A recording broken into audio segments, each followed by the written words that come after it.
Situation grave au Cameroun, le temps de la remobilisation. La tradition républicaine a une fois de plus été respectée vendredi dernier.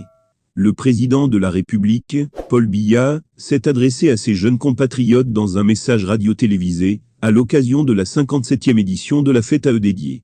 Un discours véritablement remobilisateur, pour une frange importante de la population fortement impactée par de nombreux problèmes, dont les difficultés d'insertion dans le monde du travail. En raison de cette situation, ces jeunes avaient tendance à céder au découragement, à se laisser tenter par l'immigration clandestine, à adopter des comportements déviants, plus graves à désespérer du Cameroun. Une situation grave qui ne pouvait laisser le chef de l'État indifférent. C'est ainsi que vendredi dernier, dans la posture de père, de patriarche authentique, il s'est adressé aux jeunes dans un langage simple, franc et direct, comme il en a l'habitude. D'entrée de jeu, Paul Biya a rappelé que la multiplication des crises sécuritaires, humanitaires, sanitaires et socio-économiques a touché la quasi-totalité des secteurs d'activité de notre pays, et qu'aucun État n'est épargné.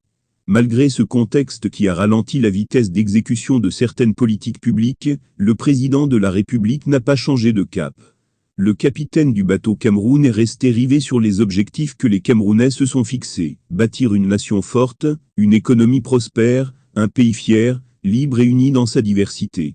Toutefois, conscient du fait que les difficultés actuelles peuvent semer le doute dans l'esprit des jeunes et les désorienter, le président Paul Biya ne s'est pas privé de réconforter, de donner des conseils à ses jeunes compatriotes qui portent les espoirs d'un Cameroun plus prospère. Je vous demande de ne pas désespérer de votre pays et d'avoir foi en l'avenir. Les difficultés existeront toujours, mais elles sont faites pour être affrontées avec courage et détermination.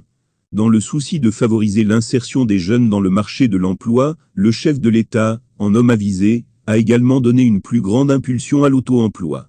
En prescrivant au gouvernement d'accélérer la mise sur pied d'un fonds de garantie aux entrepreneurs, avec un guichet spécifique pour les projets présentés par la diaspora. Ce fonds devrait résoudre le problème de garantie souvent exigé par les banques aux jeunes qui veulent entreprendre. Une prescription d'autant plus importante que la fonction publique et les entreprises ne peuvent absorber les diplômés des divers ordres d'enseignement. Il est donc important d'encourager l'entrepreneuriat des jeunes dans des secteurs comme l'agriculture, l'artisanat et l'économie numérique.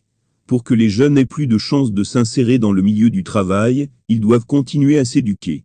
Le président de la République s'est donc engagé, et a engagé le gouvernement à continuer de créer un environnement propice à l'intégration professionnelle.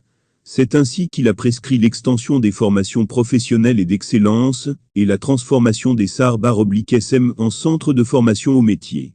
Compte tenu de tout ce qui précède, les jeunes doivent garder confiance en l'avenir, et continuer de croire en leur pays, malgré tout.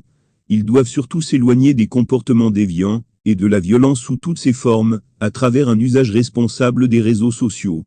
Last but not the least, pour l'atteinte de leurs nobles objectifs, les jeunes Camerounais ne seront jamais seuls. Le président Paul Biya les rassure en ces termes: « Je serai toujours à vos côtés dans ce combat salutaire. Celui de la réalisation de vos aspirations au progrès et à la modernité. »